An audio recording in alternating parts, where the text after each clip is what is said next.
जीवन बगिया ऐसी उलझी, फूल हो गए कम, कांटे ज्यादा, सिमटा जीवन, डूबी सांसें, आना है तो अब भी आजा।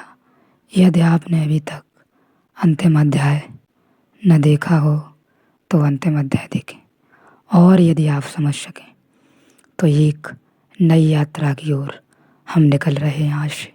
यदि आप अभी तक कम या ज़्यादा थोड़े भी समय ध्यान में हैं तो यह अच्छी बात है, और यदि आप बिल्कुल भी ध्यान में नहीं हैं तो पुनः आप ध्यान का सहारा लें। ऐसे एकांत में बैठें जहाँ जी लगना कठिन हो, क्षण भर को ही सही, पर ऐसे एकांत में बैठें 24 घंटे में सही, 1 घंटा ही सही, लेकिन ऐसे एकांत में बैठें जहाँ कानों में पक्षियों की आवाज़ गूंज सके, जहाँ कानों में हवा की सनसनाहट, वृक्षों की सनसनाहट, नदियों से बह रहे, पहाड़ों से बह रहे जल की सनसनाहट मालूम पड़े, सुनाई पड़े, जिनसे हृदय में एक नई किरण, एक नई सुरती, एक नई किरण का जन्म हो और आप उसके अध्याय से ध्यान में प्रवेश कर सकें।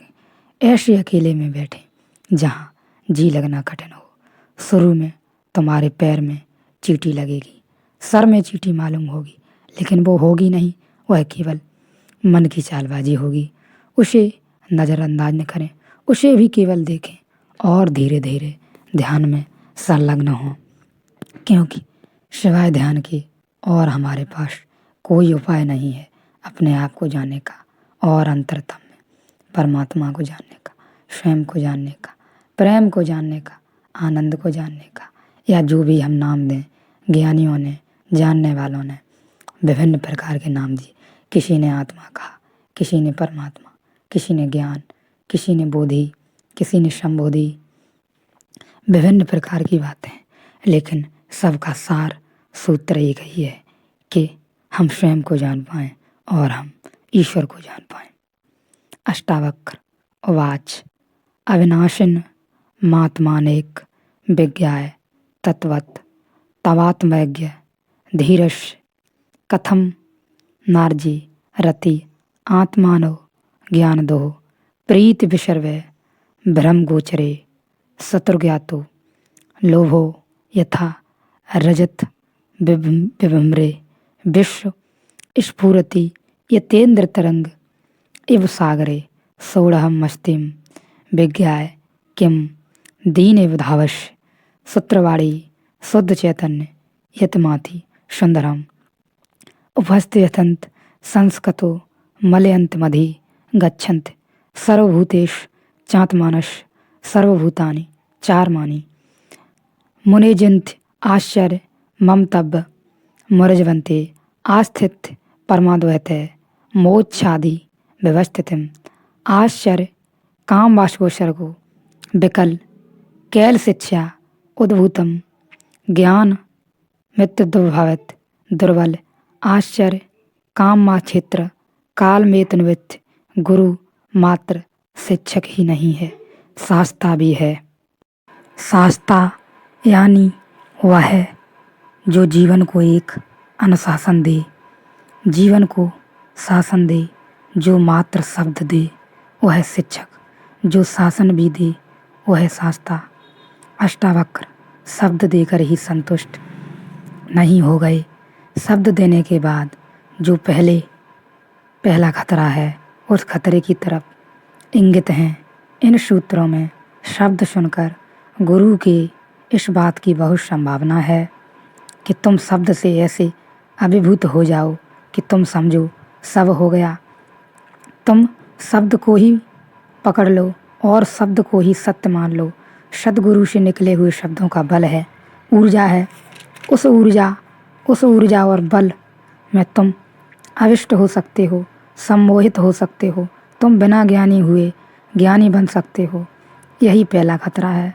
शब्द ठीक मालूम पड़े, तर्कयुक्त मालूम पड़े, बुद्धि प्रभावित हो, हृदय प्रफुल्लित हो जाए तो ऐसी घड़ियाँ आ जाती हैं, आ सकती हैं। सरसंग में जब जो तुम्हारा अनुभव नहीं है अभी वह भी अनुभव जैसा मालूम होने लगे तो गुरु परीक्षक भी है, वह तुम्हारी परीक्षा भी करेगा कि जो तुम कह रहे हो वह हुआ भी है या केवल सुनी हुई बात दोहरा रहे हो। अष्टावक्र ने जो उद्घोष किया परम सत्य का, उस उद्घोष का ऐसा परिणाम हुआ कि जनक तत्क्षण प्रतिध्वनि करने लगे। जनक भी वही बोले और जनक ने कहा कि आश्चर्य कि मैं अब तक कैसे सोया रहा, और जनक ने कहा कि मैं जाग गया, और जनक ने कहा कि मैं न केवल जाग गया हूँ, मैं जानता हूँ मैं ही समस्त का केंद्र, सब मुझसे ही संचालित होता, मुझका मुझको ही नमस्कार है। ऐसी महिमा का उदय हुआ।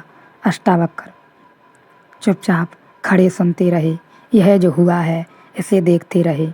इन सूत्रों में परीक्षा है। अष्टावक्र प्रश्न उठाते हैं, संदेह उठाते हैं, जनक के घड़े की जगह जगह से ठोंक कर देते हैं।